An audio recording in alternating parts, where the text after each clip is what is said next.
to the republic for which it stands, one nation, under God, indivisible, with liberty and justice for all. Guns, self-defense, concealed carry. This is the Patriot Defense Podcast. From the war room in Idaho's high desert, here's your host, Todd Echols. And we are back. Once again, we are tucked away in the war room somewhere in the high desert of southern Idaho. And joining me tonight is Cliff. How you doing? Happy howdy from Wyoming. Happy howdy. Cliff drove all the way from Wyoming to come down and take a class on the hottest day that we've ever held a class. Right. Well, the hottest day I've ever held a permit class this year. It's a little toasty out there. It was a touch warm. I saw people's safety glasses and their hearing protection just melting off their head, just running off their head. Yeah, magazines and weapons got real warm. Oh yeah, that's the one thing we're gonna jump right into it here, and we bounce all over on this podcast. So one thing you don't realize that if you go out and you shoot in the hot sun, those guns warm up. They do very quickly. They do, yeah. And you think your black polymer guns get hot. There's that gentleman just next to you. He was shooting an old like Ruger P90 or P89. That thing is all metal. There's not an ounce of plastic in that gun. All metal and flat black. And that thing, I moved that thing. I do not know how he was picking that up. That thing was hot. You saw when I went to put my ears in. So I don't have the big earmuffs. I have the little inserts. They're electronic. I left them hanging for like 5 minutes around my neck. I think I took some skin off my ear. I shoved them in there as I hollered, man. It was warm out there. It was. I kept watching the weather all class. We had the door open, and I was like, it's going to breeze. We're going to get a breeze. If we would have had a breeze, it would have been perfect. Well, yeah. Oh, about perfect. It would have been better. You just need to build a little awning over that bed. Well, see, so that was in the works. I've got that building at the other end, right? Yeah. And so I got that building in. And you got to do things in stages. I'm not rich. This isn't. I do okay. Sure. And so I was going to build an awning that extended that, come out with the sides, and the whole cover and everything. Right? It wasn't going to cover the whole range. It was going to have a part of it. So it would keep us out of the wind in the wintertime, get us a little shade. I was actually going to put some ceiling fans in there and stuff. Right. Right. And then we could shoot the long ways, and we just move targets closer. Okay, for pistol. Yeah. For pistol. But guess what? The price of lumber went through the roof. I had it quoted out. It's bid out. Guy was behind. That's cool. Get it done when you can come and get it done when you get it done. A couple months later, when he had time for me, it went from $6,500 to $14,000. Right, and I went, Todd doesn't need to cover that bad OSB anymore. is expensive. Yeah. That's right. I could just have everyone stand out in the snow and the wind. I don't care at this point. Not for that much money. Maybe some poles and fabric. Something. I got to do something. I've actually looked at a lot of different. I actually thought about building or having built like a Quonset hut type thing over the top of that. Yeah, like a half a Quonset hut. Yeah. Yeah. But whatever. I'll just spend money. I made it this far. I'll just wait till lumber prices come back down again. Yeah. That's probably the hottest day that will. Oh, you got August still. That's usually when we're hot. That's what concerns me. We're like a month ahead of schedule. Really. Oh yeah. Yeah, we're about a month ahead. Well, you've lived around here. I have. Yeah, came from Hagerman area, and down in Wyoming, Casper area, we were hot in the beginning of the year. Yeah, it went away, and we've been lucky. You guys have been hot up here. We've been getting thunder showers, mid-80s. I haven't seen rain in 4 months. Wow. I mean, you saw how dry my ground is out there. That wind started blowing the wrong direction for a few minutes. It was, a little dusty. It's in my teeth. I can kind of grit it up there. But all the way from Wyoming. So you didn't start out you lived here when you first found us, right? Well, yeah. Or me. I guess there's no us. It's me. Sorry. I gotcha. Yeah. Yeah. So, we lived in Hagerman area. Wife worked for a local company. Banana Belt, Watermelon Valley over there. It is beautiful. It's hot and humid right now. Yes. But it's a pretty place. Yeah. Yeah. I purchased my first pistol. Purchased from a guy here in town. Uh-huh. Friend of yours, I'm sure. Yeah. From Forrest. You purchased it from Forrest. We can did, say yeah. no one pays for anything here. It's good. It's all good.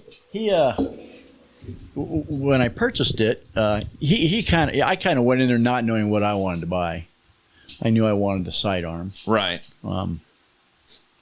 Had been thinking about it for quite a while. Yes. And so I went in and basically put myself in his hands, and Yeah. and he sold me a reasonable weapon.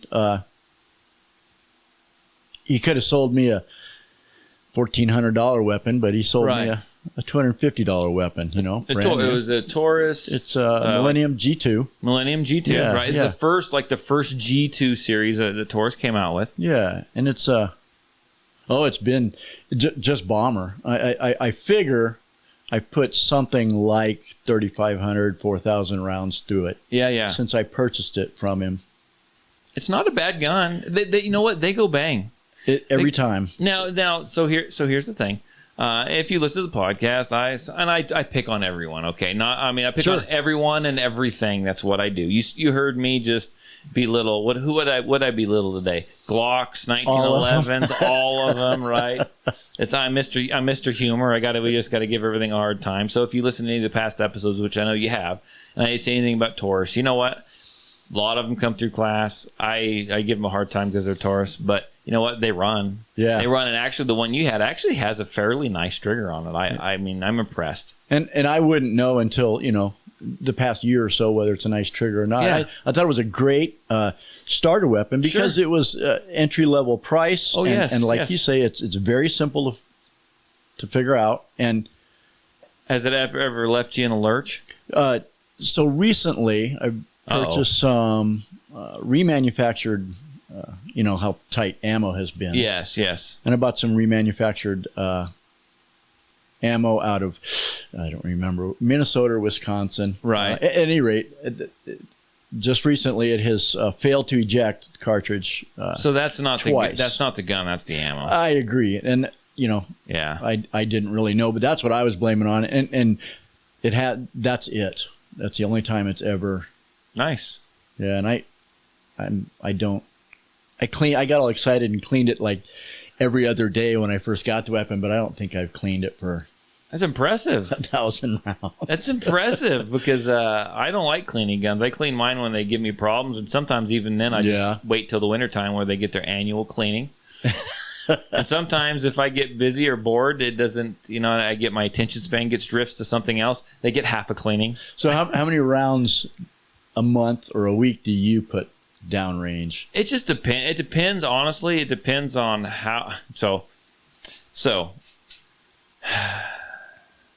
I need to do more. Okay, I'm just like everyone else. Sometimes I get busy, and by the time I get a chance to come out and shoot, it is hot. Yeah. Right. It is hot. Or I'm trying to mow the lawn. I'm trying to get caught up on paperwork. I'm trying to do marketing stuff. So, I bet you when ammo was good, and I do have quite a bit of ammo still. When ammo was good, I was trying to do a couple hundred rounds a month. Really? Yeah. Yeah. And, was it all done in 1 week? Sometimes. Right. Sometimes it was spread out throughout the month.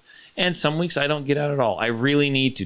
It's just a do as I say thing, not as I do. Right. But I'm human just like everyone else. Right. But then I'll make up for it. Like I went back, was it this year? Beginning of this year? Yeah, beginning of this year. I went over to Arizona and actually took a class and burned through 2,000 rounds in 3 days. Wow. So I made up for it. Does that make sense? It does. And I know that when I first purchased that weapon, like I say, Todd or Forrest turned me on to your podcast. Okay, cool. And one of the first podcasts of yours I watched, it was you sitting in a pickup truck somewhere early one morning. Anyway, probably was. Your whole spiel was, folks, whether you're in a class or shooting out on BLM land or at a range, do what you can to go out and use your weapon. Yes. And I think the number you gave was shoot 100 rounds a month. Yes. And at that point in my pistol career,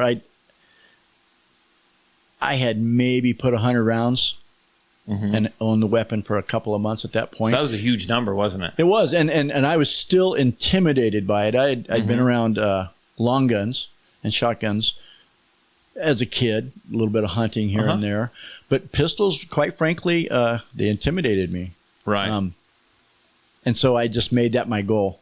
And sometimes it was 25 rounds on my way home from work, or sometimes I couldn't get out for 3 weeks, and I'd go out on a Saturday afternoon and I'd go through 100 rounds. Jam out 100 rounds. Now, did you notice the difference when, you get tired. If you don't shoot much, at first you get tired after 100 rounds, don't you? You do, especially, especially if you shoot, if you skip a couple months. Yeah. And there's a lot of people, I think, that there's probably people out there I don't know that took me up on that whole go out and that challenge, but you're the only one that's reported back, and I think that's awesome. Well, and there's been times, we got moved back to Wyoming, right? So there was about 3 months there where I had to get reacquainted where I was living, so I didn't shoot right. Gotcha. For a long time, and then did you miss it?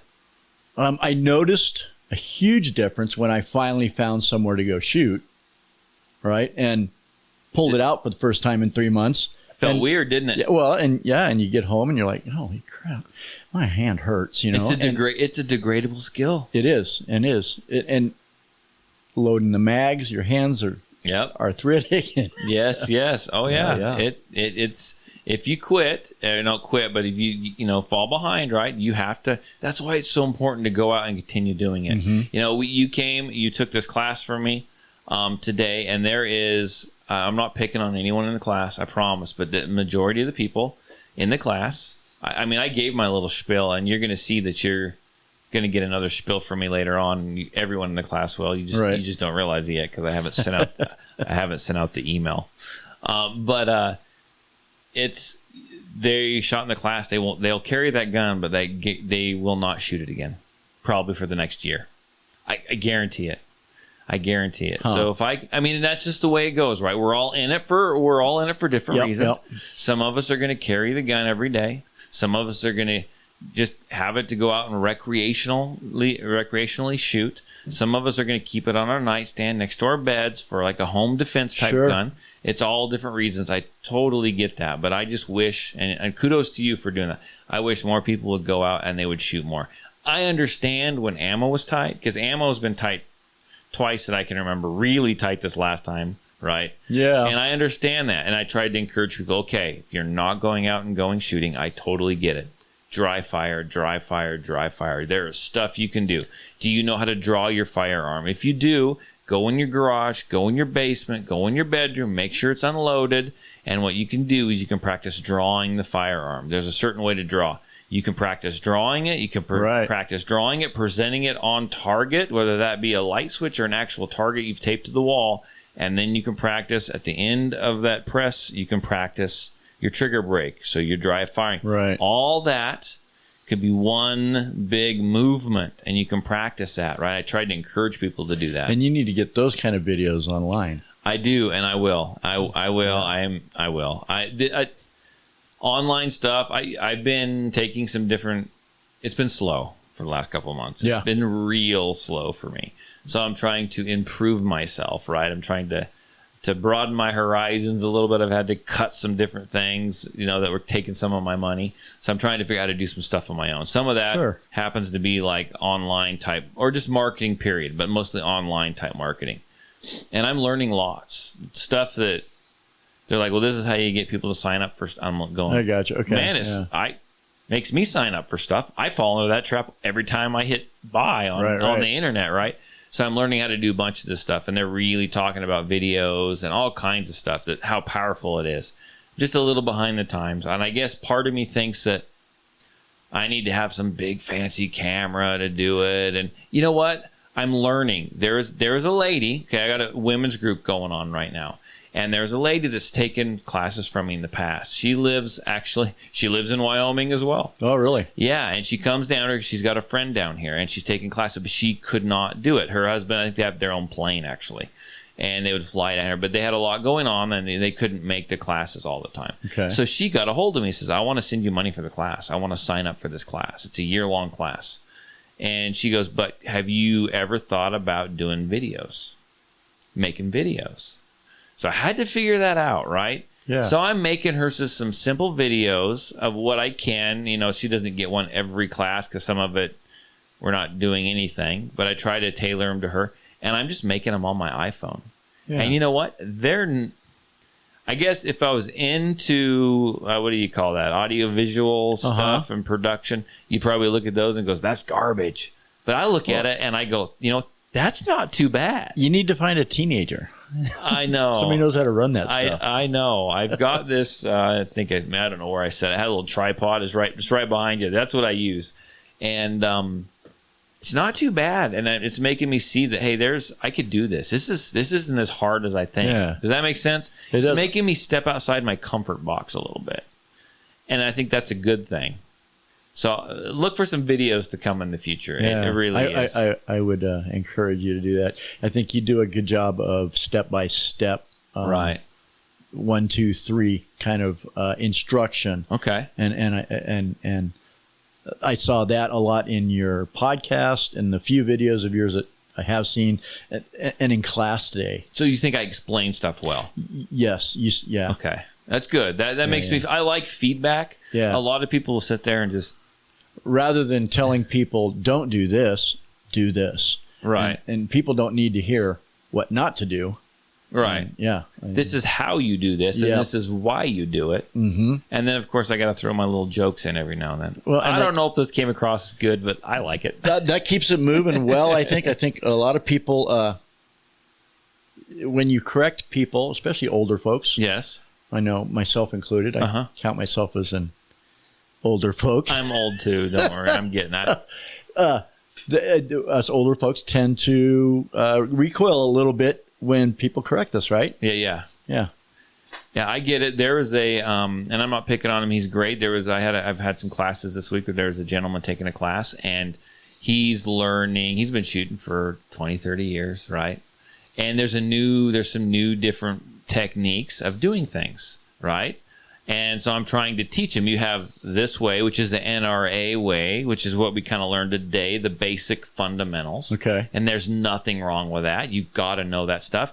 And then there's a lot of stuff you can do with those fundamentals. Change them here, tweak them there, move a foot here, tighten up your arms over here, and which makes it so you can shoot faster and manage the recoil better and get on target repeatedly. And the gun barely moves in your hand. I mean, there's just lots of tweaks you can do. Right. And I'm trying to help him, teach him that.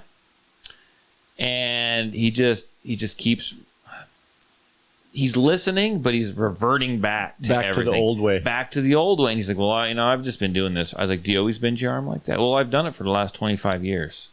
I'm like, okay, well, can you try this? Do you know what I'm saying? I do. And part of my fear coming into this class was the fact that I told you this is the first formal training I've had. And I was, by the way, I'm going to interrupt you. I was very honored when you said, when I was shooting you a text, this is a permit class, right? Yeah. And I just wanted to make sure we were on the same page. And then when you said, well, I want to come take training from you, I felt really honored. I really appreciate that. You have a lot of folks that think pretty highly of you. Okay. And so that's why I wanted to.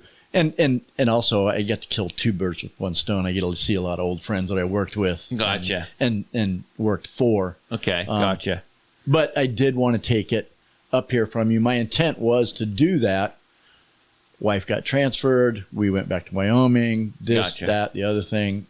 Shoulder surgery, like I said. It just kept getting delayed. And finally I was like, damn it, I'm going to do this. It's life. Life happens. It does. So for example, we were talking like that 25-year-old guy that I was, the guy who'd been shooting for 25 years, and he keeps reverting back. So you're about to say something, your fear coming in his class. Because I had been shooting at that point. So let's see, this September will be, I know this because of my daughter's marriage. And so this September will be 4 years that I've owned this pistol. Mm-hmm. So 4 years that I've been firing a sidearm. And all my training has just been self-taught. Sure. Reading, podcasts, videos. Gotcha. And going out and shooting and just trying to be safe. Uh-huh. And not concentrating on speed so much as just form and doing stuff click, correctly. Click, 1, 2, 3, right? Yeah. And so coming into here, immediately in class, you're talking about this and that. And the other thing I'm going, oh, I do that. Oops. Well, I shouldn't do that, Right. And so I've ingrained that bad habit. Mm-hmm. And so I guess where I'm going with that is go out and shoot your weapon. But man, even if it's a 2-hour session with somebody who knows, Right. They'll give you 1, 2, 3 things to concentrate on. Yes. And then take another 2 hours somewhere else. And you know what? You'll always learn something. I mean, I go out and take classes and I learn all kinds of stuff. I mean, I've been known to go out and take a class and just even sign up for a basic class. I'm just pulling this. I'm pulling this name out of thin air. If I want to go to Boise or I want to go to, I think this last class was in Arizona. If I want to go to Arizona and I want to sign up for a class with Paul and it's just a basic shooting fundamentals class, I'm going to gain something. As an instructor, he's probably going to teach me what I already know, but maybe he's going to explain it differently. Mm-hmm. Does that make sense? It does. Maybe he knows something that I don't, something that he uses that I don't, that I'm going to find helpful. And I mean, you always want to take bigger and better classes as well. But there's nothing wrong with taking a class, certainly, and just getting it reinforced. Even me, it'd been a few years since I'd gone and take a class, and right. And I can attest the same. I'm a lifeguard and a lifeguard instructor. Okay. And so I train lifeguards. First aid, CPR, AED. I'm a wilderness first responder for Red Cross also. And I learned, you get to a point where you think you know it all. Yeah. And then you got to recertify. And so you go to another city to recertify with somebody. Yeah. And like within the first hour, you're like, huh? Oh, I don't know anything. Yeah. I forgot about that. And lots of stuff evolves and changes too. Yeah, it does. It does. Red Cross likes to reinvent itself every few years. But it, not only that, but watching other instructors teach it just a different way. Yeah. That is more powerful than the way you taught. Yeah. So I go there and I'm watching the fundamentals. I'm learning the fundamentals again. But as an instructor, I'm learning the things that they don't think I'm there learning. Does that make sense? Yeah. How to teach stuff. How are they handling this? How do they have their class set up? How do they explain something? Because maybe I can combine it with the way I already do something. And I do. I pull stuff out all the time. There's different explanations for things that I use now that I didn't before. And I think so now I use it. And if I see that someone's not getting it, then I'll explain it a few different ways. And finally they're like, oh, I get it. Sure. That's, and I'm like, okay, I'm glad I picked that up. That was well worth the time and money and effort spent. That's the way I look at it. Just to see it in a new light sometimes, Yeah. So you bought your gun how many years ago? 4 years ago. 4 years ago. 4 years ago this September, yeah. Okay. Yeah. And so you're in Wyoming. Now, is Wyoming a constitutional carry state? Yeah, and basically in Wyoming, if you have a pulse and a weapon, you can conceal. That's Idaho pretty much now. Yeah. So what do you can still carry your gun with you? I do. And I carry more and more because I'm forcing myself to. I'm giggling because just recently I caught I think an older episode of yours talking about the Wally walk.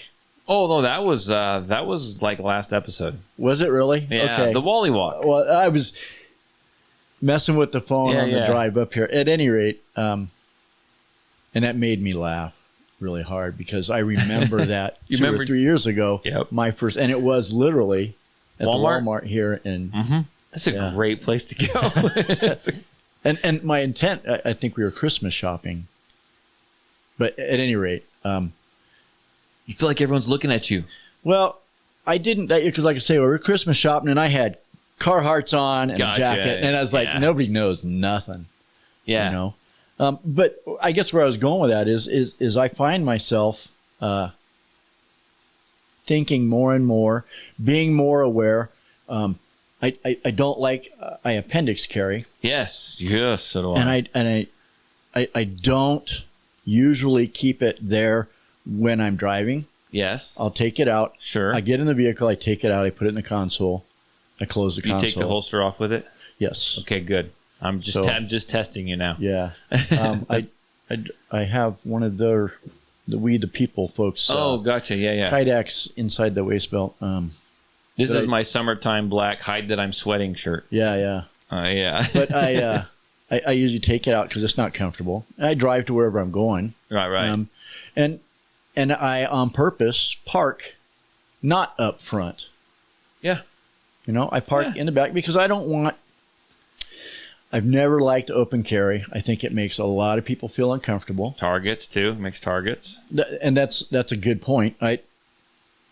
There's something to be said for the element of surprise. Yeah, and I don't want you to know. It's funny because You don't need to know. There's a huge open carry thing in Idaho. Like they whole Facebook pages dedicated to it and all that stuff, right? And so people were into it, and they would say, "Well, I like to teach people. They learned about my gun. They come up and they talk to me, and I can educate people." And it's just funny. This is what they said, right? But a lot of us, we all knew inside. We knew what the deal was.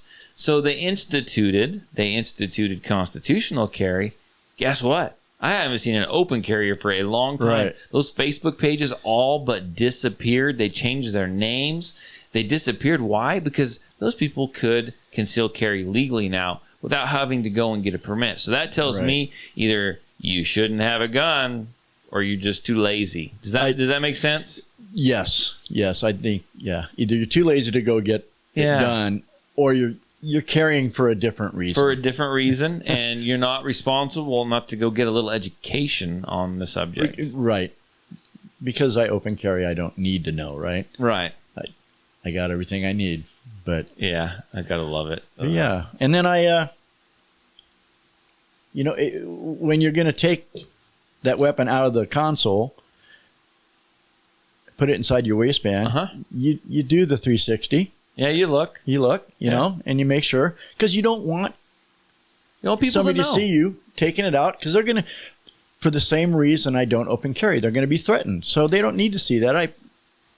Most people, honestly, most people go throughout their life. Okay, if they're not into firearms, right? I mean, unless you're into, it's more to the forefront politically now than it ever has been. Yeah. But even before I carried, it didn't dawn on me that I was around people all the time that carried a handgun concealed in every store that I went in. There was somebody. It didn't dawn on me that was even a thing, that was even possible. Yeah. So if someone sees you slipping that gun on in your waistband in your car, pulling your shirt over and getting out and walking into the store, they may go, "Oh, that's a bad dude." Right. Something's going to happen in there. Exactly. Something's going to happen in there, right? And if they see that, you could get law enforcement called. You could end up talking to the boys with the badges. Not that you're illegal, but people don't like that. And I'm not here to scare people. So I keep it concealed and I keep it to myself. And I think that's what you do as well. I do. And I don't, I maybe should thought about carrying an extra mag. I don't always. But I preach don't. it, but I don't always. Honestly. I'm toying with, it's still intimidated with carrying a chambered round. Every part of my logic tells me, I see it, I understand. Yeah. Right? It's pull it out, safety off, bang. You're done. Rather than all the other things that have to happen. Like you were talking about today, I think it was you, it might have been Stacy, but talking about you've got a loved one with you. That was me. And so you need that hand to manipulate the loved that one. little one, or the wife, or whatever. And you've only got one hand. Yeah.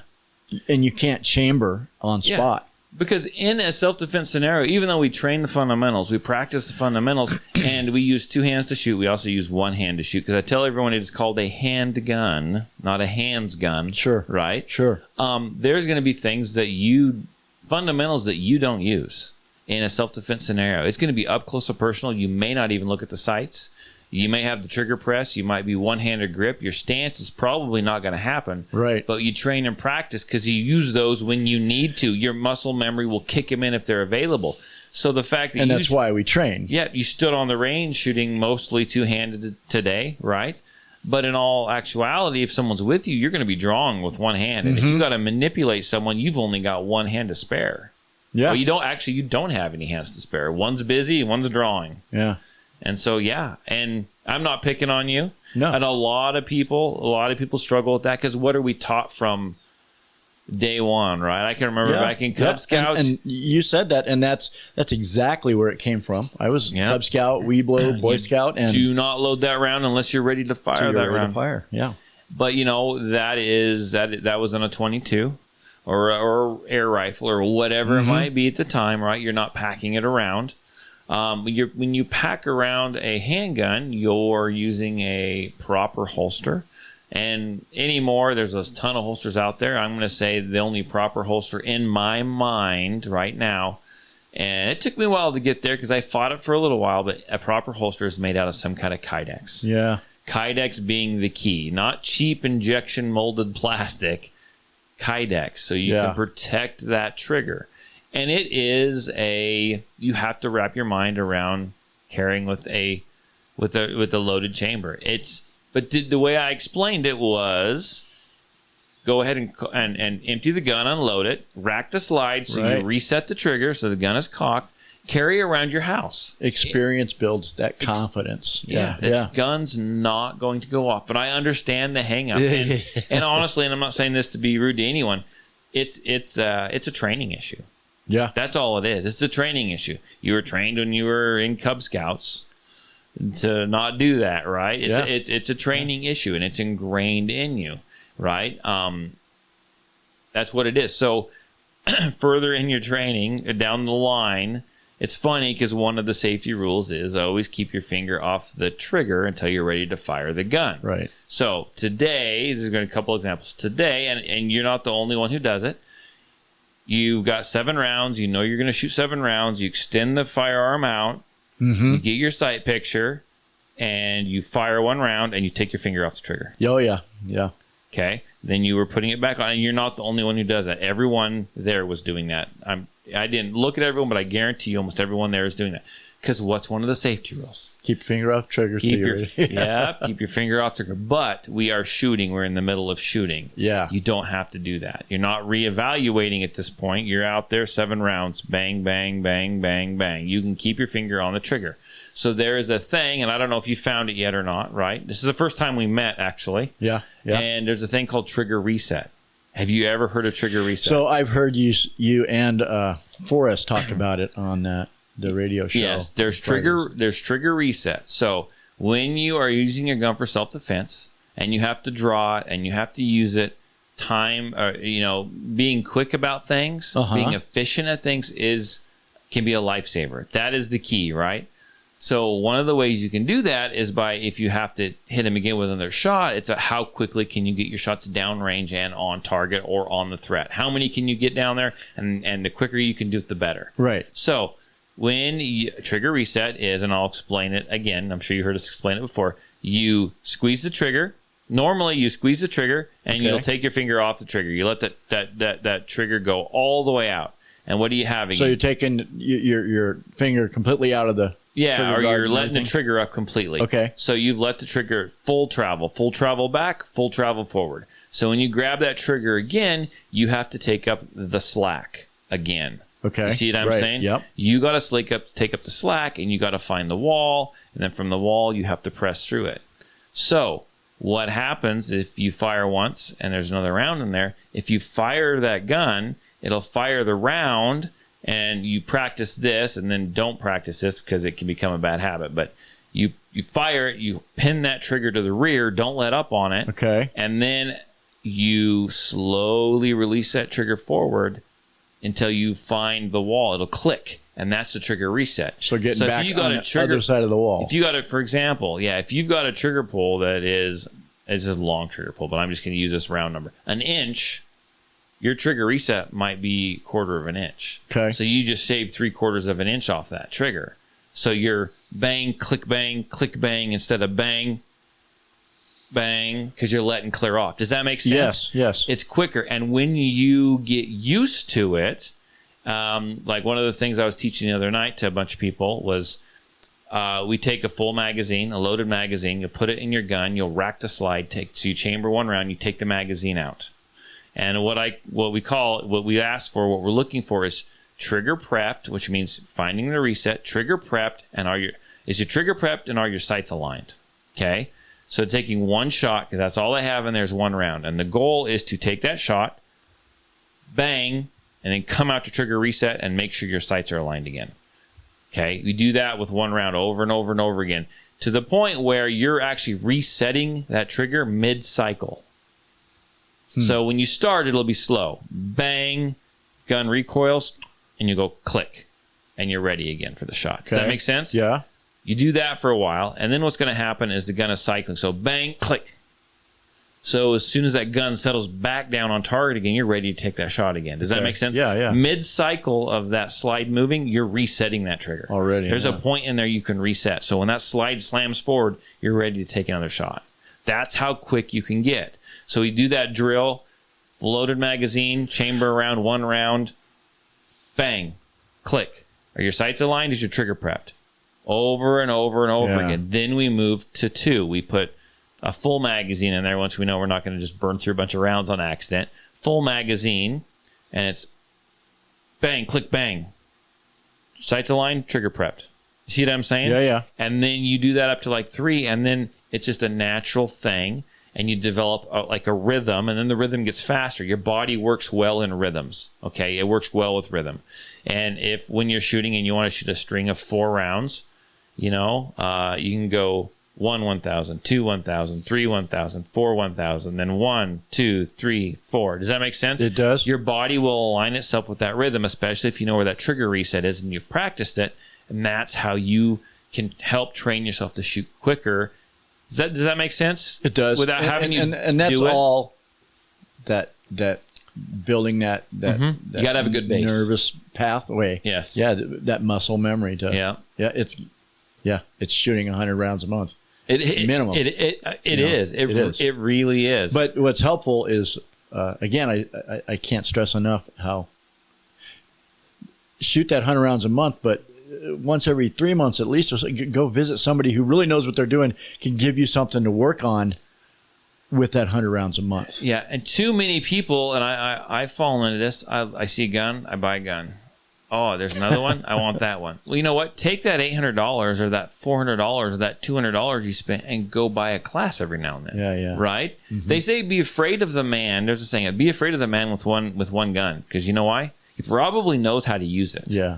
Because instead of buying guns, he's invested in ammo. He's invested in classes. He's invested in time on that trigger, right? That if you know how to use that $250 gun, right? Yeah. You're going to be, if you use it and you shoot it and you train with it and you get help, I don't care. You can't buy experience. You can't go out and spend $3,600 on a 1911 and think that just because you spent that much money on a gun, you're better. That gun is better than you. Sure. Right? But if you compare that to the guy that spent the last 2 years with his Taurus, you may be better, quicker, and be able to run that gun better than that guy. You can't buy that. You can't buy that experience. And I can attest to that also. My son-in-law bought me a Kimber Micro 9. Yes. 1911 style weapon, which I don't know. I don't know if I like it or not. I tease you about it, but well, again, I don't know if I like it or not because I'm used to that Taurus, and I can't get anywhere close to accuracy with that little Micro 9 that I can with that Taurus. And I don't think the barrels are very much different in terms of length. Different grip angle.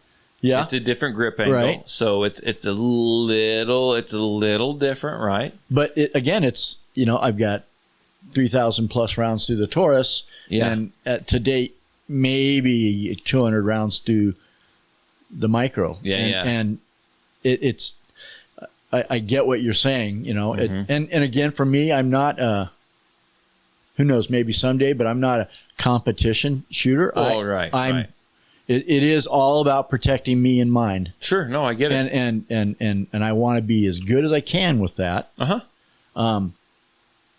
And so I think there's a lot to be said for what you're saying, that I know that weapon like I know my wife and my family. Sure. And I know where it's at and what it feels like, and And now you're thinking you need a red dot. And how it actually, well, maybe. We'll see. That's more of a toy, I think. I don't know. No, it's further down the road. You use that. You're going to, I mean, you need to know how to use the gun. You need to know how to use the iron sights. But I'm going to tell you right now, if you go back and listen to this podcast, I fought the red dot technology for years. It was fun. And it is, you got to know how to, you need to start with the irons, right?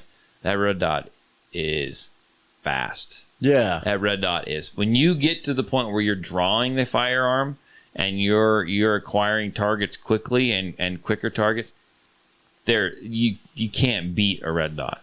There's definitely a learning curve there. There is. You got to start over. You got to start over again to a certain extent, right? Yeah. Your trigger press is going to be the same. Your grip's going to be the same, but you got to figure out you got to retrain your eyes. Yeah. There's a few times I said, "Where's the dot? Where's the dot? Where's the dot?" Yeah. Yeah, it's fun though. It is, and amazingly accurate. Right. Yeah. So can I ask, tap into, what made you go down this road? What made you go down this road and get a gun? You said something happened. Like I said, tell what you feel comfortable with. Well, we came from Colorado Springs originally. About 2010, my wife became the primary breadwinner. Okay. And I became Mr. Mom. Sure. And haven't regretted a bit of it. But when we were leaving Colorado Springs, I was doing work on our home down there, prepping it for sale. You're right. And my wife, they were like, nope, go to Casper. We'll put you up. So the family was separate. Right. And there were a lot of times when I was coming late night from Colorado Springs, heading up to Casper, on a Friday night because I had the weekend. Well, at any rate, it was probably, I remember it was late one night. I finished work and I was like, no, I'm going to nap and I'll head up to Casper. I'll get up there Saturday morning. Sure. So I'm coming through Castle Rock, southern Denver. It was like 3:00 in the morning and I stopped in Castle Rock. I had to get fuel. Pull up to the pumps and I had no firearm at the time. I didn't have any weapons at the time. Wasn't even on your rifles. Wasn't even on your radar. No, it just wasn't something I thought about. And that's changed also. Yes. But pulled into the gas station. Mm-hmm. I could see the attendant in there. Mm-hmm. But the pumps weren't on, I guess because it was 2 or 3:00 in the morning. So I walked away from my vehicle, left the door open, and walked towards the attendant to, hey, turn on the pumps, would you? And he signaled he had turned on the pumps. I turned, and when I turned, there were 3 gentlemen, one rifling through my open door, what a dummy I was, and the other 2 kind of looking at me like, what are you going to do? And it makes me shiver what happened next, but I knew that at least one of these gentlemen was pretty intoxicated. He didn't seem to be able to stand up straight. Right. And I knew that there was a canister of bear spray in my door panel. Okay. And so I pushed the drunk gentleman down, and he never got back up again. And the other guy tried to block me from. So there's like a corridor between the pumps and my expedition, and the door was open. So the gentleman that was rifling through my vehicle and console and all that, he had nowhere to go. He couldn't get out, and he was bent over my seat. He didn't see me coming. The other guy, I basically just body blocked him and knocked him to the ground. I grabbed the bear spray and then retreated. Oh, wow. And then the 2 gentlemen that weren't drunk came at me, and I blasted one with the bear spray and then ran around the other side of the vehicle. Yeah. I had the keys, so I knew they weren't going to take the vehicle. Mm-hmm. And I don't suggest any of this that I did. And cops were called. The cops were almost going to take me in for using the bear spray. Luckily, the gas station attendant came out and set the cops straight, said, no, here's what happened. Right. I don't know what the police officer thought happened. Did he maybe think you were, just because I know in some states, including Idaho, you can't protect property. Did you think maybe you were protecting property? Maybe that But was they it. actually turned to come at you. Yes. Yes. Yes. Okay. Well, I don't want to interrupt your story. Well, I guess now that I think about it, now that you said that, they didn't turn to come at me until I had gone in, got the bear spray. My thought in my brain was, yes, I was protecting my property. I wanted a weapon. well, in case something happened. That weapon was the bear spray. Sure. And once I had that, I don't think they really realized what I had done. What you had grabbed. Right. And so when they came at me, one guy blasted right in the face, and he was out of commission. And at that point, the other guy, Took off. he didn't take off, but he didn't want any part of whatever it was I had. Yeah, yeah. And He's basically, dumb. He stuck yeah. around. He's dumb. Well, I think he was, I think his buddies, one was literally couldn't get up, and the other guy wasn't going anywhere. Right. I mean, So law enforcement figured out what happened. figured out what happened, and basically put those three in the back of a squad car and hauled them off. Wow. The gas station attendant actually pressed charges, or the gas station, I guess, Right. pressed charges On those guys. on those guys. And they sent me on my way. But I remember That was an interesting ride. north of Denver, when you finally get out in the open, you're like, okay, I'm in Wyoming country. So probably past Fort Collins. I just remember I had like almost this breakdown at the wheel. I just started thinking about what I had just gone and thinking, How close it was. dumbass, you should have just ran, Cliff. You should have just ran. Yeah. You know?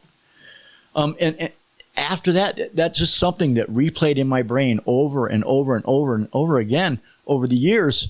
And finally, there was a point, I don't know what the catalyst was, but there was a point where I was like, you know what? You need to prepare for those kinds of situations. Uh-huh. You know, my father told me once, he said, you go on a long trip, you kick that spare tire, you make sure it's got air. You got a jack in the back of your car, you make sure the jack works, you got a wrench. Maybe some water. Yeah. Right. And So it took you how long before you purchased the gun? about 5 years. Okay. And I think a lot of it was, I think the aura, if you will, around handguns. If you're not around them and you don't know, you don't, this is my favorite saying, you don't know what you don't know. Right. You know, you just know what you're around. And whether it be the media, whether it be people, maybe you have friends that are against it. And sometimes people just know what they hear. Sure. And they don't I know from experience. At that point, before I became educated, there were times when I would see somebody, like we were talking about, resaddling your weapon in your inside the waist belt before you go into the Walmart. There's times when I would see things like that before I was educated, and I was thinking the same thing. There's a bad guy. What is this all about? We're not going to this Walmart, guys. We're going to go to the other Walmart. Yeah, that guy's got a gun. And that immediately makes him bad. Exactly. Yeah. Exactly. So what? And thank you for telling your story. And I actually I don't know how you felt doing it. I think you could probably feel something. Oh, it always makes me shaky to talk about it. Have you heard me recite mine before? No, just brief. So when I get into mine, I get the like goosebumps, the hair stands up, and I start to get you relive it almost. My shoulders go up, I get all tight. Yeah, you really relive it. And on mine, and maybe I'll recite it before the podcast is out today. A lot of people have heard it, but I don't mind talking about it. But I did the same thing. When I got away from the situation, I pulled over on the side of the road. I couldn't drive because I was shaking so bad. Yeah. And that's that adrenaline dump too that we talk about. But let me ask you this: and you don't, like I said, anything that I ask you do not have to answer. Okay, you just tell me. Go for it. What does your wife think of you carrying a gun? Well, she or even buying one and then carrying, because those are two different things. You can buy one and then carry it. She knew that I had purchased it, and that I would go out. So when we lived in Hagerman, I would go out on the road that goes to Gooding. Okay, yeah. Right where it crosses the Malad River there. Mm-hmm. I can't remember the name of the number of that highway. I know where you're talking. Yeah. there's a shooting range there, BLM land, I believe. It probably is. I don't go that far, so yeah. Sure, it was convenient for me, and I like if I could go to Gooding rather than Is that Twin the for one shopping. right outside of Gooding? It kind of is. It's not a So if you're going this official way, gun range, if you're going right? this way, it'd be on the north side of the road. That's correct. Yes, Okay, I've been there. Yeah. I've been there. And people get together and clean it up once in a while. Mm-hmm. It's not as bad as some of the places, Yeah. some of the other places I've been to. Less people. Yeah. But I would go out there and fire and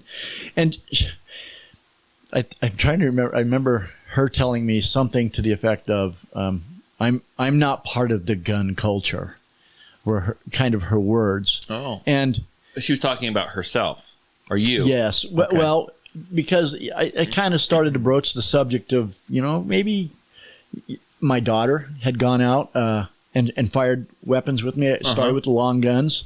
My son-in-law brought up a 1911 style 22. Oh, yeah. Those are fun. Perfect for my daughter, right? Not very big and bangy and little recoil.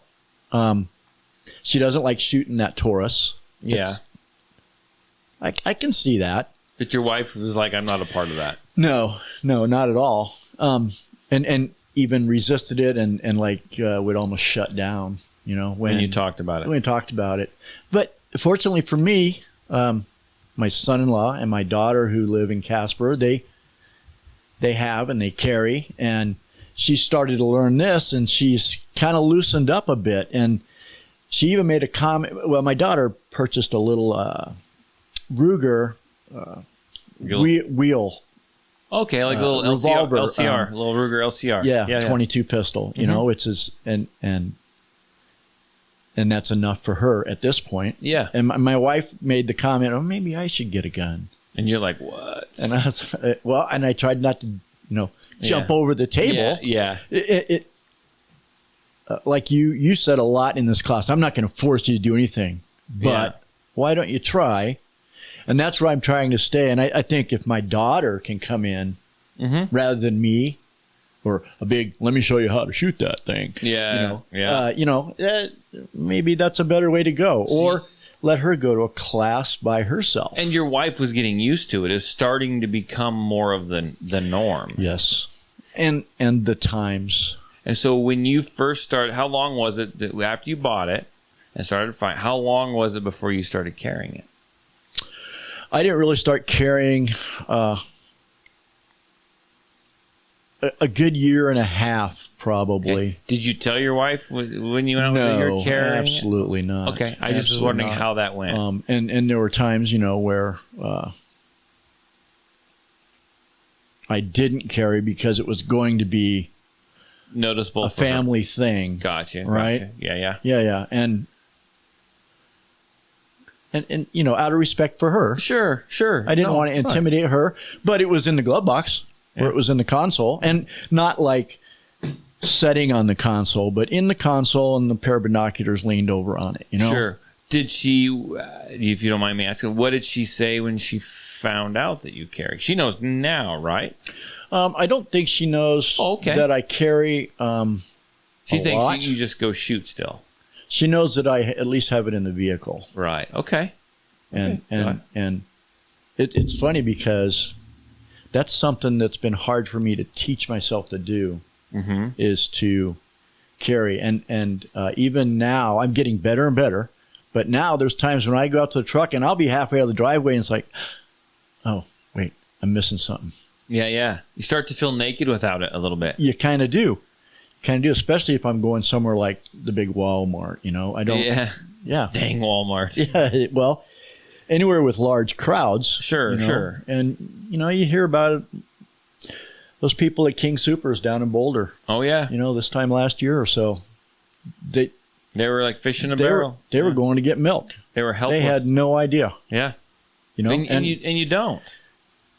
I'll just jump in here, and we might have some new listeners. I'll tell my story again because I think you're interested in here. I think the whole class was, but we got a little bit behind. Yeah, I was going to tell it, but I was like, it's hot, and we got to go to lunch.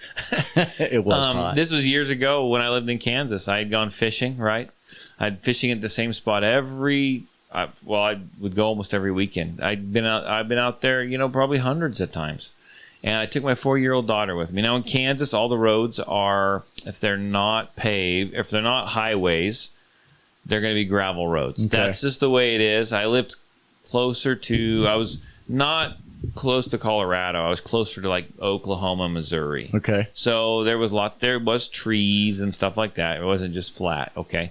So we went down there and we were out in what they called, out here, if we're out in the country, we call it out in the country or out in the sticks, right? Okay. Down there, they called it the boon toolies. The boon toolies. Yeah. Everyone's got every place has their lingo. So Kansas does have trees somewhere. Yeah, tons of oak trees. Okay. Oak trees, yeah. Big oak forests. Yeah. It is amazing. We actually had hills and little ravines and all kinds of stuff. It wasn't just boring Kansas. I know. So the only part of Kansas I'm experienced with is boring I-70. Kansas. Yes, yes. You get further, and it's a lot. It's a lot better. It's a lot more fun.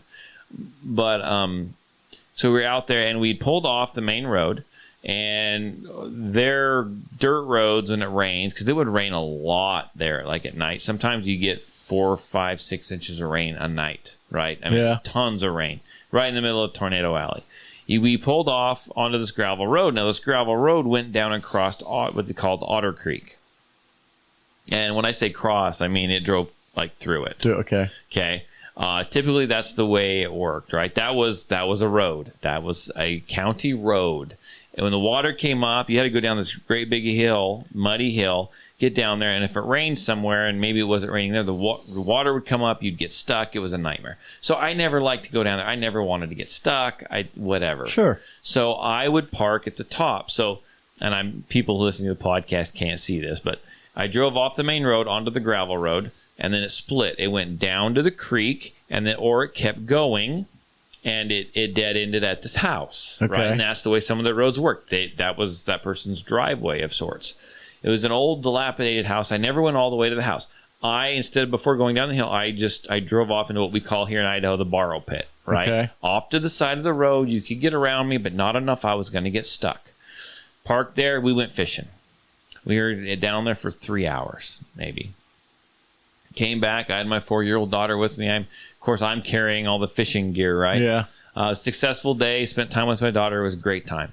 Coming back up, I noticed that as I'm walking up the hill, I was pretty close to my vehicle. I noticed that there was 3 vehicles leaving that house. Okay, and they were coming toward me, and I've never seen any activity. I thought it was just an abandoned house. Yeah, there's weird stuff in Kansas, but that's what I thought it was, just an abandoned house. And I was walking next to my Tahoe, and I opened the back doors to throw all the fishing poles and stuff in the back, and I closed it, and I come back around on the driver's side. Right?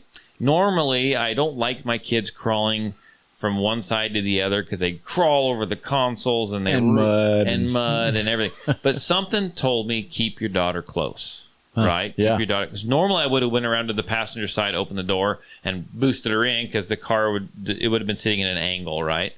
And I didn't do that. I kept her with me, and I walked around, and I'm walking up to the driver's side door, and the lead car, there's this old woman in this car, and I don't know exactly how old she was, and I'm just gonna say it sounds like a horrible designation, but she looked straight up like a crack whore. Okay, when I say that, we're talking skin and bones, like a walking skeleton. Cheeks were sucked in. I mean, as I'm explaining this, I'm seeing it all in my head, just like you did when you explained yours. And she had her window rolled down, and she's literally cackling at me. Where have you been? Where have you been? We've been looking for you. Where have you been? And I'm like, how do you respond to that? Right. I looked at her and I was like, well, I've been fishing down there. I've come here before. I knew I was legal. I knew I wasn't on private property. I mean, I'm good to go. And she just laughed and goes, well, we've been looking for you. We couldn't find you. Where you been? Where you been? And I'm like, whoa, that's weird, right? She's easing by me. Yeah. And it's really old. I think it was like say really old. It was what's the name of that like the Ford, the big long Ford, not the Fairline, but the big Crown Vic. The Crown Vic, the big long tuna boat looking ones, right? Yeah. And it was all beat up. Comes with paddles. Yes, it was all beat up and nasty. She rolled by me, and I had reached over about that time. I reached over and grabbed the door and opened the driver's side door, so the door was I'm standing between the opening to the vehicle and the door, right? My left hand is up here on the door, right? Okay. A window is up. And she drives by, and I look up, and there's this little Ford Ranger, little 2-wheel drive Ford Ranger, and just beat to heck. And it's 2-wheel drive, and it was little. It was the old boxy version, the squared off version. And in this Ford Ranger, and this is crazy, and this is like something out of like one of those B horror movies, like the Hills Have Eyes, or something. Or like Wrong. Have you ever seen Wrong Turn? Okay, I mean, you know what I'm talking about. Yeah. Okay, so these backwoodsy looking guys, they were so big. They were twins. They were absolute twins. Wow. They had bald heads, not a lick of hair on them. And I remember and I'm not picking on, I remember the fat rolls in their necks. Wow. They were big. They were what I'd call, they were probably each, 300 pounds, easy 300 pounds. And they were big boys, not real tall, but wide. And they were sitting in there. And I remember they had coveralls on, like jean coveralls, dirty, filthy, with wife beaters on. Wow. Those white tank tops. And they were dirty and sweat stained and just gross. And I remember them sitting in there, and they were so big, because those little Rangers are not big. No. Their shoulders were touching. Okay? And they stopped. They stopped, and I had the door open. They stopped, and not a word was said. They looked at each other. They looked back at me, and I'm like, so I took my hand off the door, and I'm like, my kid is kind of right behind. I'm trying to like force. She knows she's not supposed to get up into the vehicle on that side, so she was kind of she's fighting resisting me. You a little bit. And I'm not moving taking my eyes off. I'm forcing her up in there. Finally, she climbs in. As she's climbing into my vehicle to climb across, they get out. And this is one of the weird things I remember. I watched them when they got out of that vehicle. They got out simultaneously at the same time. Wow! I watched that truck lift up. I mean, this is how big these guys were. Sure. And they looked at each other, and they looked back at me, and I'm there. I'm just watching them. And I had my gun on my hip. Okay. And they can't see it, right? At least I know they couldn't see it, or they wouldn't have probably got out. And they looked at each other, and they started they took a couple, like 2 steps toward me. And I got my door here, and meanwhile, my daughter's up there. I brace my arm against the door, because I'm like, I'm either jumping in here, I'm going to beat him off with the door. This is my shield, right? Right. And I was like, oh, I got my gun. Okay. So 2 steps forward, and I went like this. I went like this. I grabbed the gun, and I drew it straight up. Yeah. I didn't even flip it out. I don't know if you're familiar with the draw or not, but I didn't flip it out. Straight up, and I stopped. And they saw me. They saw that move. That's like a universal movement. Sure. They saw it. And they stopped, and they just they were staring at me. And they turned around, they stared at each other, and they didn't say a word. They took 2 steps back. They sat back down into that truck, shut the doors, and slowly drove off, staring at me the entire time, just grinning. And they drove by me, and then there was another car behind, a big, long car, full of characters. At that point, I wasn't paying that much attention to them. Because when they drove by, I was busy getting in. So they drove out to the main road. Now, I was facing in, so I had to turn around. And I didn't realize they were turning around too. So I turned around on that gravel road. I got turned around without getting stuck. They went out to the main paved road, the highway, and turned around. And they were coming back. Oh, coming back at They were coming back in. And it was all in slow motion. It wasn't like high speed, Sure. right? But they weren't giving me any room on that road. And I actually had to drive down into what I'm assuming was their property. I don't know. It was a field, right? Right. And it was a muddy mess. And I had to good thing I had that little Tahoe. I had to floor it. Luckily, I didn't get stuck, because they weren't trying to ram me off the road, but they weren't giving me any room. I got you. And I wasn't going to stop. Sure. And so I got around them, got up on the pavement, and I just floored it. And they gave me all kinds of dirty looks as I went by them again. And I just floored it down the road. I got a couple miles down the road, and I had to stop. Yeah. I was shaking so bad. I talked to, you're feeling it too now, aren't you? Yeah. I talked to law enforcement, and they said, hey, look, you could legally be where you could be. They probably had a still. They had a marijuana grow. They had a meth lab, something, right? They weren't living in that house. That was like their meth shack, probably. They saw you were there. They'd probably seen you there numerous times before. You didn't see them. They wanted to keep an eye on you. They saw you this time. He's like, did you go somewhere different than you normally? I said, I went further upstream. The water was low, and there was a big pool that I'd always wanted to fish. I went further upstream. And he's like, they probably couldn't find you. Yeah. And they didn't know where you were at. And they didn't know who you were. And so he's like, all they were doing was scaring you. I said, well, yeah, I about shot one of them, a couple of them, you know. And well, so they did scare me. they did scare me. They achieved what they wanted to achieve. Yeah. But it's to some people, that may not seem like much, right? I didn't have to point my gun. Man, Well, and I was it's shaking. when you have I those relive it. loved ones with you, especially. Oh, exactly.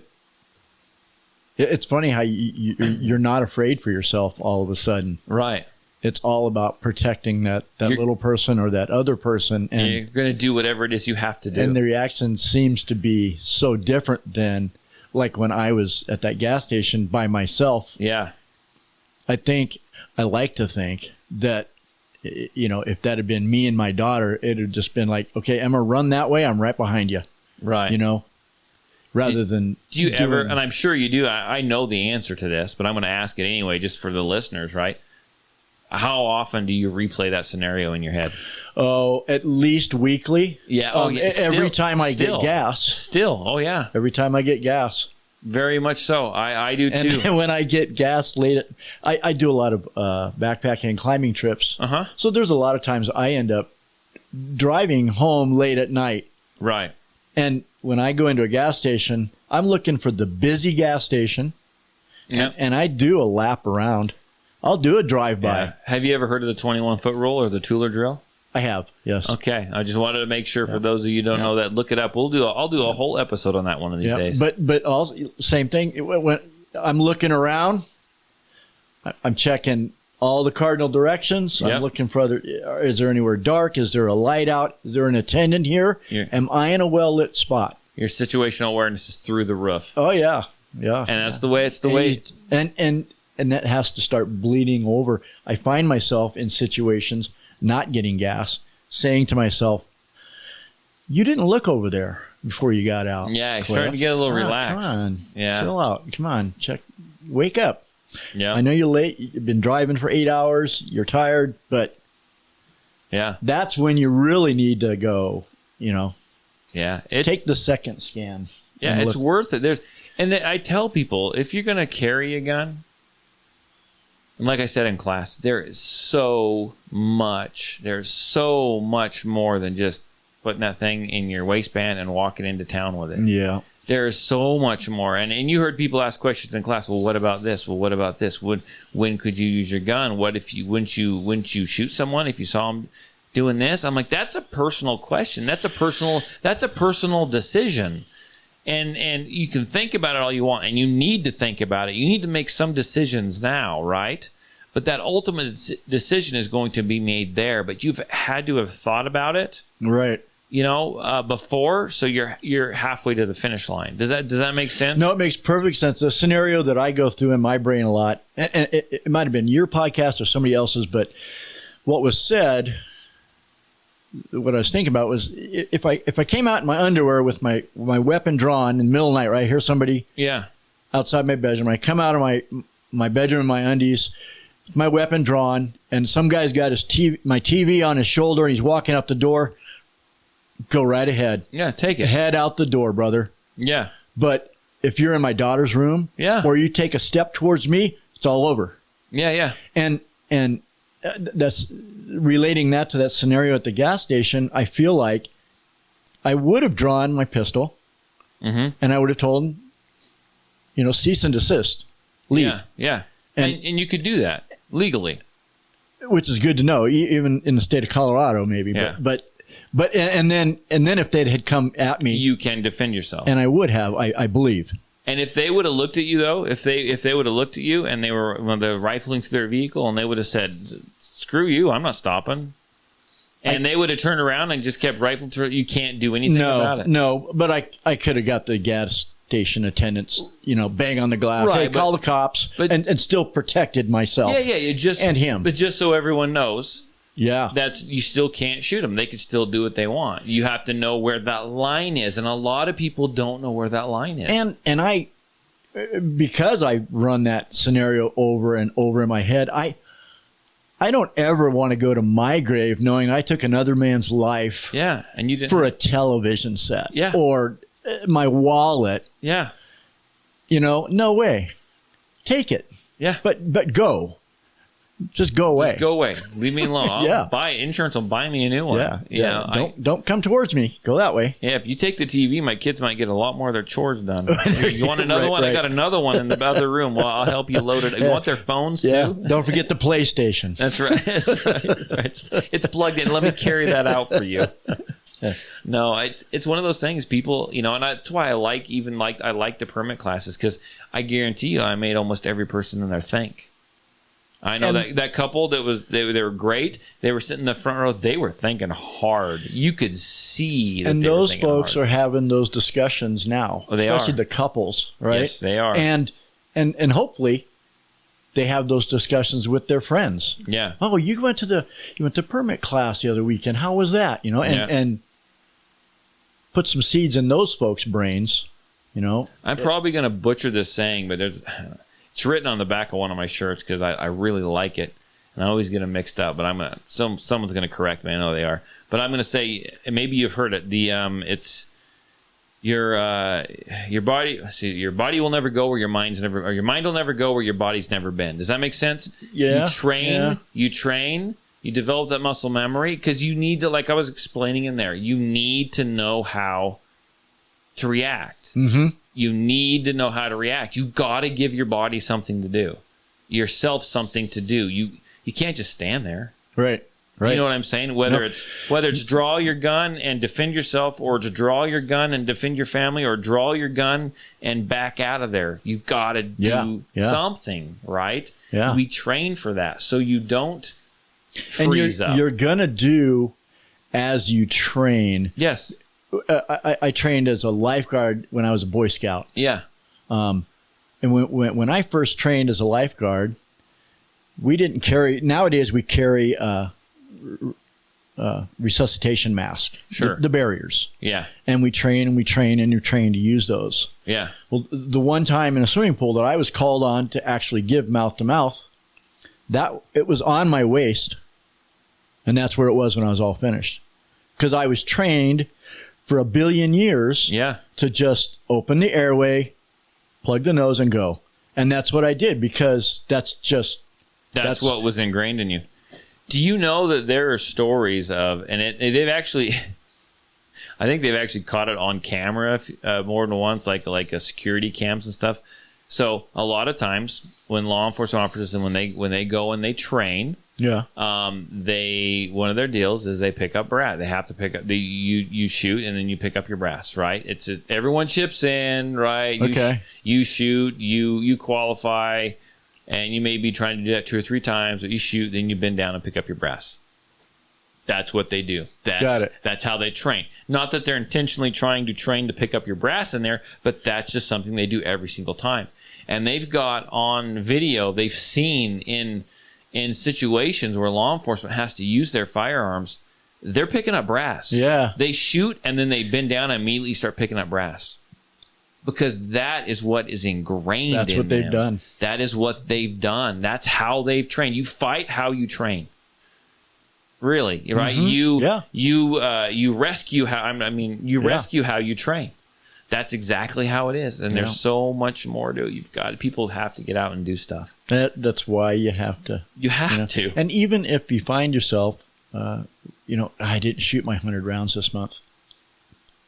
You only got time to shoot 25. Go shoot 25. It's better than nothing. It's better than most. It's probably better than 90% of the people who carry firearm, honestly. No, I understand what you're saying. And I'm not picking on my son-in-law, but I know that about the only time he's a very busy man. He really is. Sure. But about the only time he goes shooting is when I say, "Hey, come on, let's go." Let's go. You got time Saturday afternoon at 4? Let's go. Yep. Well, he's lucky. He's got you there encouraging him. Yeah, right. Keeping him straight. But Well, I tell you what, it's starting to warm up in this room just a little bit. I don't know if you can tell. I'm starting to get a little warm, but I appreciate you coming all the way from Wyoming to take this class. I was pretty excited. Well, I'm glad I saw it through, and I'll find a local source. Sure. You come with quite a reputation, and so it was an easy choice. Sure, I appreciate that. I think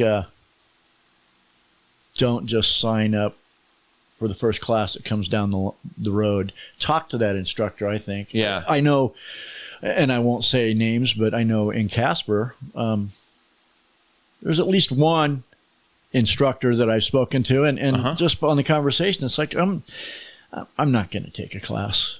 I didn't tell them this, but I'm just not going to take a class. And just his whole demeanor, his attitude, and and it was the open carry guy, is what I felt like. You know, it wasn't I'm an instructor. Look at me. Yeah, and I get you. And I open carry, so it's like, yeah, okay, well, I tell have fun with that. I tell everyone, shop around, right? If you want to go out and get some instruction, take an actual class.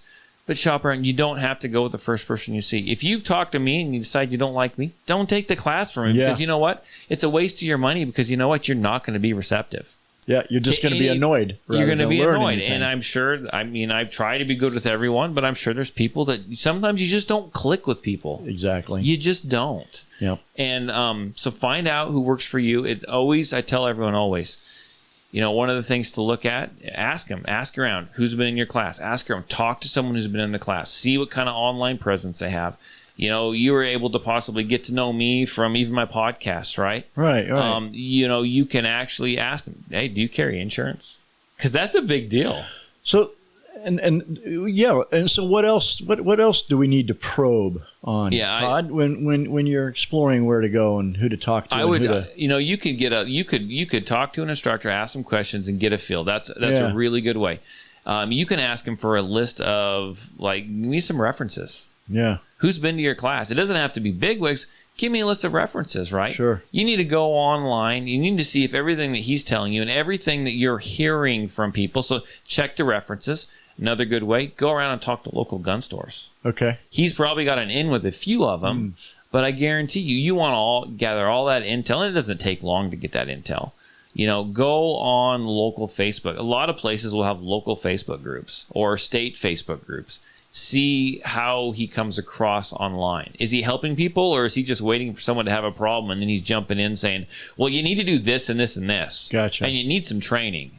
Yeah. Does that make sense? No, it does. Or is he saying, hey, look, and this is kind of the approach I take to some of this is, I'm like, hey, look, that's great. Do you mind you take some advice, or can I help you with this? Or have you ever thought about doing this, right? I'm dealing with talking with other instructors right now, and we're learning how to market and different things. Because just because I do this doesn't mean I know how to market worth of crap, because I don't. That's a weak point. That's a whole thing, right? I'm learning how to do that. And as I'm learning how to do this, I'm finding, just like in anything, so you look at an auto mechanic. You got some that are going to work on minivans and this and that, and you got some that are really good with expensive, high-end exotic cars, and you got some that are good at off-road stuff, and some that are good at diesel stuff. You're going to have instructors that want, some of them want people that already know how to shoot. Yeah. They want the tactical guys, or the guys that are going to learn fast, the guys that are doing really fun, or what they consider is really fun and exciting. Then you're going to have a guy like me, and I can do all kinds of stuff, but I really like new shooters.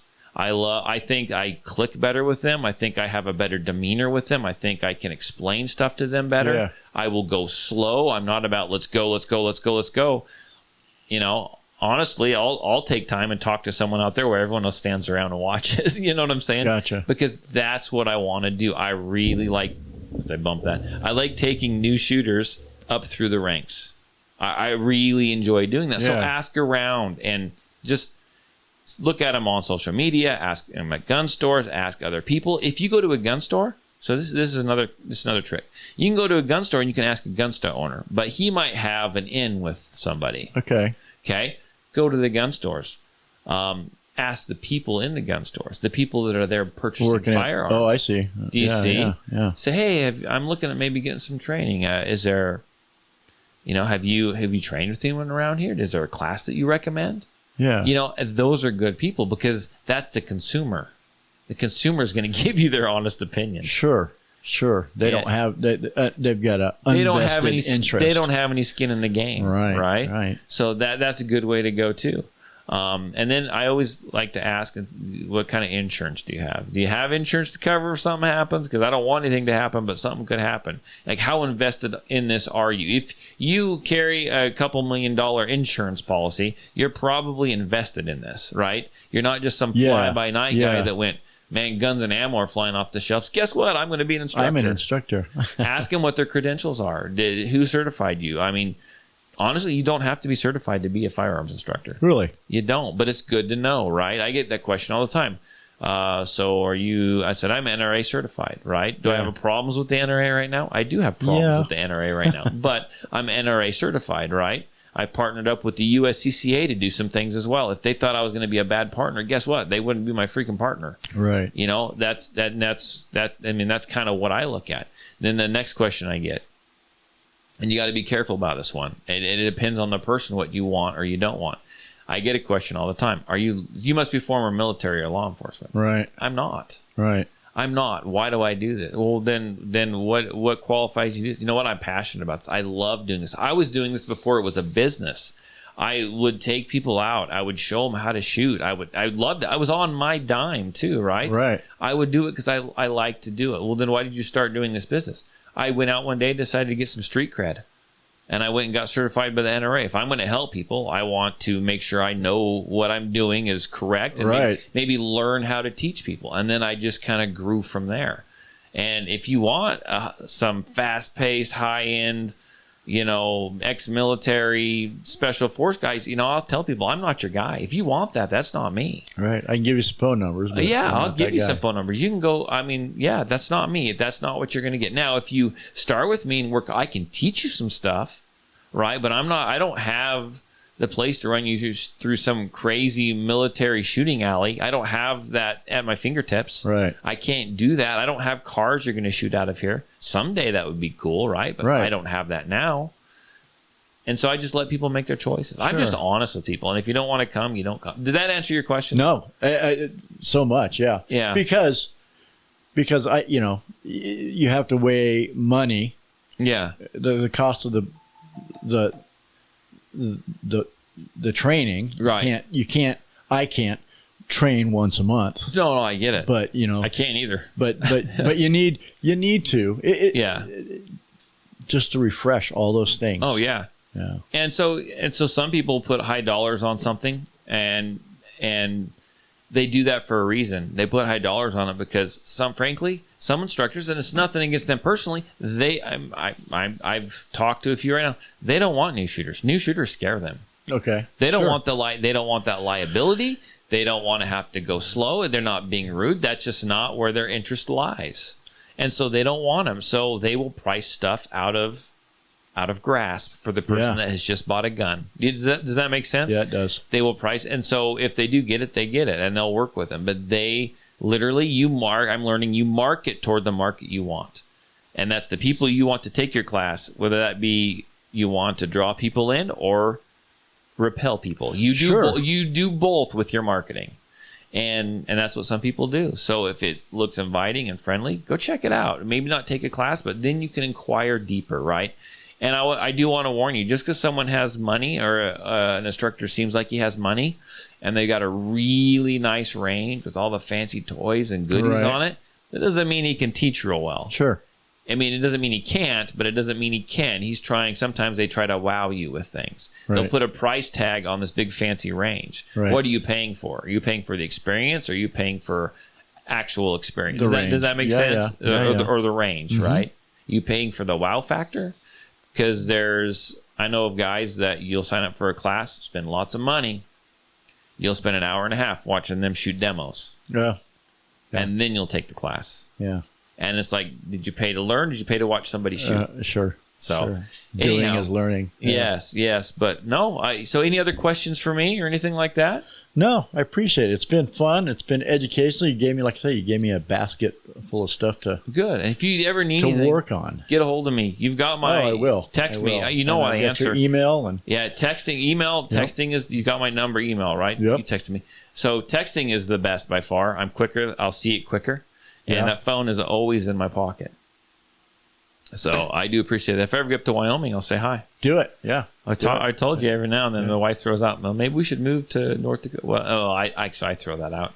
And she's like, well, what about Wyoming? I'm like, well, depends on what I can find. There's some pretty stuff in Wyoming. There is. I don't know. It's always out there. Todd gets a little restless after about 6-7 years. Yeah. So we'll see where it brings. But hey, I just want to go ahead and wrap this up. I just want to tell everyone thank you for listening to the podcast. I sure do appreciate it. If you're listening, you're probably listening on Stitcher, iTunes, Spotify. You can find me on those 3 places. You can find me most anywhere that you can find a podcast. You can find me. And if not, let me know and I will get it put up there.